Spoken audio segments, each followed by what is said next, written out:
మాధవి గారు.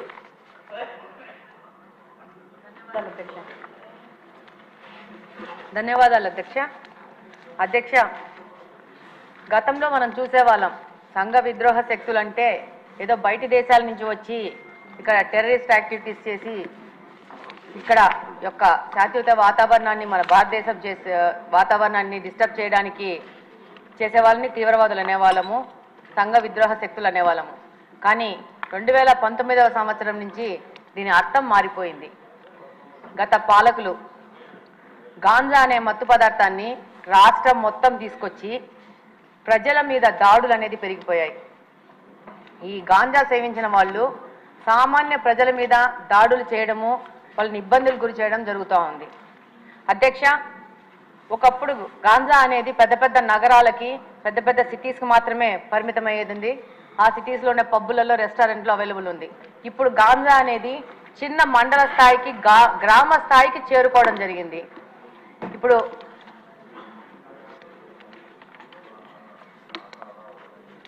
ఈరోజు మామూలుగా తిరుగుతూ ఉంటే ఈ గాంజా ఇంత ఎక్కువైపోయింది ఏమని మాట్లాడుతుంటే స్టూడెంట్స్ అడుగుతూ ఉన్నారు, మాకు గాంజా ఎక్కడ దొరుకుతుందో తెలిసినప్పుడు దీన్ని కట్టడి చేయాల్సిన పోలీసులకు తెలియదు అది ఎక్కడ దొరుకుతుందో అని చెప్పేసి. ఎంతోమంది స్టూడెంట్స్ కలిసినప్పుడు ఎలక్షన్ క్యాంపెయినింగ్లో ప్రశ్నించడం జరిగింది. అలాగనే అధ్యక్ష, ఎన్నికల ముందు కానీ ఇప్పుడు ఎన్నికల తర్వాత కానీ ఈరోజు గ్రీవెన్సెస్ కోసం మన దగ్గరకు వచ్చిన దాంట్లో దాదాపు 30-40% ఈ గాంజా మీద ఎఫెక్ట్ అయిన వాళ్లే వస్తూ ఉన్నారు. ఎలాంటి సమస్యలు అంటే మనకు సభ దృష్టికి తీసుకొస్తే ఇది ఒక తమాషా వ్యవహారం ఉంటుంది. పిల్లాడు గాంజాకి అడిక్ట్ అయ్యాడని చెప్పేసి దాంట్లో నుంచి బయటికి తీసుకురావడానికి ఏవో మాయలు మంత్రాలు అని చెప్పేసి ఎవరో సాముల్ని మీద ఆధారపడి వాళ్ళు వచ్చి వాళ్ళ ఇంట్లో ఉన్న బంగారం అంతా చూసి వీడు గాంజా మీద ఎఫెక్ట్ అవుతున్నాడు ఈ అబ్బాయి అని చెప్తే వాళ్ళు ఆ బంగారంతా దొంగతనం చేసుకుని వెళ్ళిపోతే ఆ కేసు ఇప్పటికీ కడపలో 2 టౌన్ పోలీస్ స్టేషన్లో ఎఫ్ఐఆర్ రిజిస్టర్ అయ్యింది. నిన్న 1 వీక్ బ్యాక్ కూడా సదరు మహిళ వచ్చి నాది ఏదో సమస్య తీర్చండి అని చెప్పిన. అంటే దాదాపు సామాన్య ప్రజలు ఈ గాంజా వల్ల ఎంత ఎఫెక్ట్ అయ్యారంటే అసలు ఈ 5 సంవత్సరాల్లో మిగతా సమస్యలు ఒక ఎత్తు అయితే గాంజా సమస్య అనేది ఇంకొక పెద్ద ఎత్తుకు చేరుకోయింది. అలాగనే అధ్యక్ష, ఈ గాంజా సేవించిన వాళ్ళు సామాన్య ప్రజల మీద షార్ప్ ఆబ్జెక్ట్స్, ఇందాక హోమ్ మినిస్టర్ గారు అన్నట్టు బ్లేడ్ బ్యాచ్ అంటారు, వాళ్ళు అది బ్లేడో షార్ప్ ఆబ్జెక్టో చిన్న నైఫ్లో తెలియదు కానీ ఆ గాంజా మత్తులో వాళ్ళకు అంతకుముందు ఏదన్నా వాళ్ళతో ఏదైనా గొడవలు జరిగినా కానీ ఏమి జరిగినా కానీ ఏ విధమైన ప్రొవొకేషన్ లేకున్నా కూడా వాళ్ళని అటాక్ చేయడము, వాళ్ళ మీద దాడులు చేయడము, దాదాపు వాళ్ళకి ప్రాణం మీద ప్రమాదం వచ్చే లాగా దాడులు చేస్తూ ఉన్నారు. రంజాన్ మాసంలో కడప నియోజకవర్గంలో ఒక మసీదు నుంచి రాత్రి 11 గంటలకి నమాజు చేసుకొని బయటికి వస్తుంటే వచ్చిన పిల్లోడిని అసలు వితౌట్ ఎనీ నోటీసు చిన్న షార్ప్ ఆబ్జెక్ట్ తీసుకొని కొయ్యడం జరిగింది. అబ్బాయికి దాదాపు రిప్స్లో దాదాపు 3-4 ఇంచెస్ లోపలికి వెళ్ళి హైదరాబాద్ అపోలోకి తీసుకొచ్చి దాదాపు 20 రోజులు పెట్టి దాదాపు 5-6 లక్షలు ఖర్చు అయిందని కూడా చెప్పారు. చెప్తున్నాను. అయితే దాని మీద పోలీసు వాళ్ళకి దగ్గరికి వెళ్తే చాలా నామినల్ దొమ్మి కేసు, చిన్న 2 మనుషులు కొట్టుకుంటే జరిగిన గొడవలాగా కేసు రిజిస్టర్ చేశారు. అది గత ప్రభుత్వం వైసీపీ ప్రభుత్వ హయాంలో జరిగింది. ఇలాంటి కేసెస్ చాలా ఉన్నాయి పోలీస్ డిపార్ట్మెంట్ దగ్గర. వాటన్నిటిని కూడా మళ్ళీ చెక్ చేసేసి వాటిని సరైన ఎఫ్ఐఆర్ రిజిస్టర్ చేసి వాళ్ళకి న్యాయం చేయాలని కోరుకుంటున్నాను. అలాగనే ఈ గాంజా మీద ఒక స్పెషల్ టాస్క్ ఫోర్స్ ఏర్పాటు చేసి ప్రత్యేకంగా మీకు అవసరం ఉంటే నాకంత తెలియదు కాబట్టి స్పెషల్గా రిక్రూట్ చేసుకునైనా కూడా దీని మీద ముందుకు పోవాల్సిన అవసరం ఎంతగానో ఉంది. లేకపోతే సమాజం మొత్తము పాడైపోయే ప్రమాదం ఉంది. ధన్యవాదాలు అధ్యక్ష. ధన్యవాదాలు అధ్యక్ష. అసాంఘిక శక్తుల గురించి అదేవిధంగా ఈ బ్లేడ్ బ్యాచ్ నియంత్రణ గురించి ఒకసారి మాట్లాడాలనుకుంటే లాస్ట్ 5 ఇయర్స్లో నేను చాలా సందర్భాల్లో చెప్పాను అధ్యక్ష, పోలీసు వ్యవస్థని, పోలీస్ నిఘా వ్యవస్థని కూడా కంప్లీట్గా నిర్వీర్యం చేసే పరిస్థితి వచ్చింది అధ్యక్ష. ఎందుకు ఈ మాట చెప్తున్నానంటే లాస్ట్ 5 ఇయర్స్లోని కూడా అప్పుడు ముఖ్యమంత్రి జగన్మోహన్ రెడ్డి రోడ్డు మీదకి వస్తే పరదాలు కట్టడానికో, బారికేడ్లు వేయడానికో, లేకపోతే హౌస్ అరెస్టులు చేయడానికో వీటి మీద పెట్టిన దృష్టి అసాంఘిక శక్తుల్ని పట్టుకుందామని కానీ, నేరస్తులను పట్టుకుందామని కానీ, వాటిని పట్టుకునేడానికి ఉన్న సిస్టమ్ని కనీసం వాళ్ళు తిరిగి పునరుద్ధరించుకోవాలనే తపన కూడా లేకుండా మొత్తాన్ని నిర్వీర్యం చేసిన పరిస్థితి వచ్చింది అధ్యక్ష.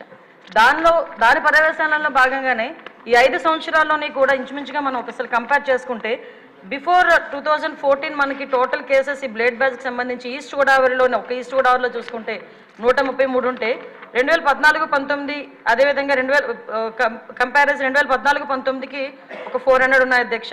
2019-24లో ఒకసారి మనం చూసుకుంటే అధ్యక్ష దగ్గర కేసెస్ అవన్నీ కూడా దగ్గర డబుల్ అయిన పరిస్థితి అధ్యక్ష.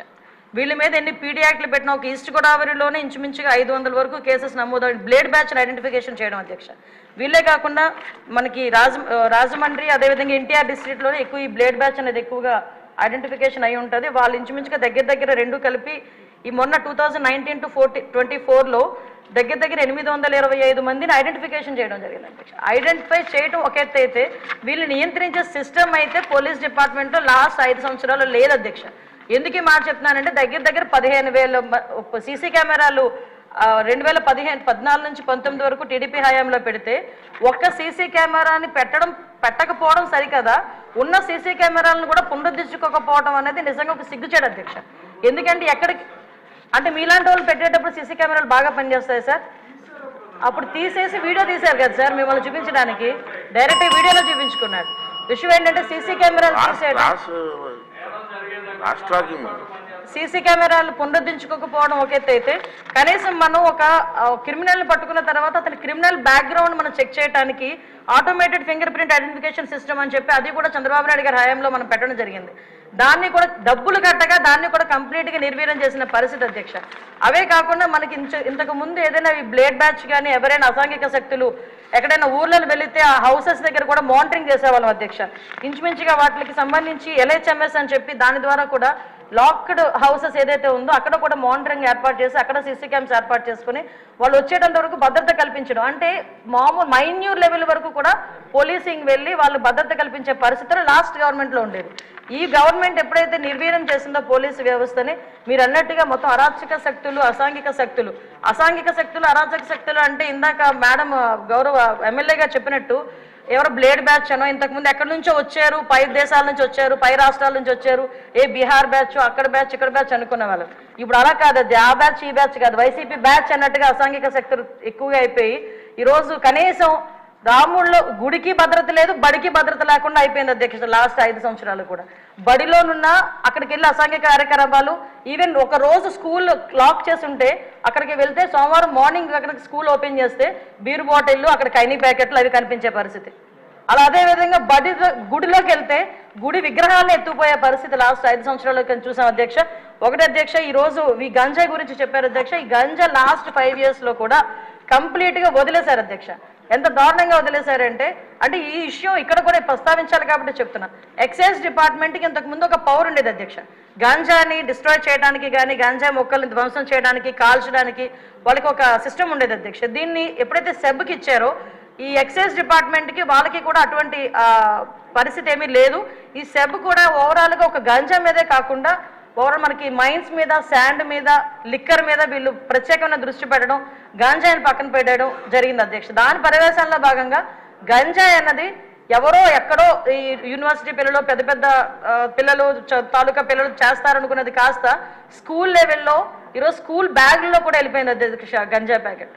సో మేము ఇప్పుడు ఈ గంజా మత్తులోనే ఈ బ్లేడ్ బ్యాచ్ కూడా విచక్షణ కోల్పోయి అడ్డొచ్చిన వాళ్ళందరినీ కూడా ఇష్టానుసారంగా ఆ బ్లేడ్తోని చేయటం, హర్ట్ చేయటం. అందులో భాగంగా ఇందాక గౌరవ సభ్యులు చెప్పినట్టుగా మన ఎలక్షన్ క్యాన్వాసింగ్లో భాగంగా పవన్ కళ్యాణ్ గారు వెళ్ళేటప్పుడు పవన్ కళ్యాణ్ గారి మీద కూడా దాడి చేయటం బ్లేడ్ బ్యాచ్.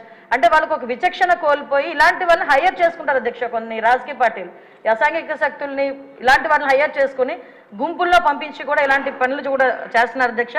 వీళ్ళకి గంజాయి దొరకకపోతే వైట్నర్ స్మెల్ గట్టిగా తీసి దాంతో కూడా వాళ్ళు మద్దతు తెచ్చుకొని వాళ్ళు ఇలాంటి అసాంఘిక కార్యక్రమాలు, అంటే అసాంఘిక ఈజీ మనీ గురించి పిల్లలు పాడైపోతున్నారు, పిల్లలు దానికి అడిక్ట్ అయిపోతున్నారు అన్న విషయం అయితే మా దృష్టికి వచ్చింది అధ్యక్ష. దీని మీద నార్కోటిక్ టాస్క్ ఫోర్స్ మొన్ననే క్యాబినెట్ సబ్ కమిటీ కూడా ఏర్పాటు చేయడం జరిగింది. గాంజా గురించి ఎడ్యుకేషన్ డిపార్ట్మెంట్, మన అదేవిధంగా home department, tribal welfare department, excise department, health డిపార్ట్మెంట్తో కలిపి ఒక సబ్ కమిటీ కూడా ఏర్పాటు చేయడం జరిగింది. నార్కోటిక్ టాస్క్ ఫోర్స్ కూడా ఒక అతి తొందరలో క్యాబినెట్ కూడా ఆమోదం పొందిన తర్వాత narcotic task force with special ఆఫీసర్స్తో పాటు ఏర్పాటు చేయడం జరుగుతుంది. వీటితో పాటు ఒక టోల్ ఫ్రీ నెంబర్ కూడా ఇస్తున్నాం. గాంజాకి ఎస్పెషల్లీ గాంజా పర్పస్లో ఒక టోల్ ఫ్రీ నెంబర్ కూడా ఏర్పాటు చేయడం జరుగుతుంది. సో ఇవన్నీ ఒక ఎత్తు అయితే అధ్యక్ష, ఈరోజు నేను మళ్ళీ చెప్తున్నాను అధ్యక్ష, ఈ సీసీ క్యామ్స్ పునరుద్ధరించుకొని ఏదైతే టెక్నాలజీని యూజ్ చేసుకొని రాబోయే కాలంలో ఎట్టి పరిస్థితుల్లోని అసాంఘిక కార్యక్రమాలు చేయడానికి ఆలోచన కూడా రాకుండా చేయడానికి ఒక ఉక్కుపాదం మోపడానికి పోలీసు వ్యవస్థ, హోంశాఖ కూడా సిద్ధంగా ఉందని, దానికి గౌరవ చంద్రబాబు నాయుడు గారు కానీ పవన్ కళ్యాణ్ గారు కానీ అందరూ కూడా మాకు సహకరిస్తున్నారని చెప్తూ సెలవు తీసుకుంటున్నాను అధ్యక్ష. Question number 27 education minister.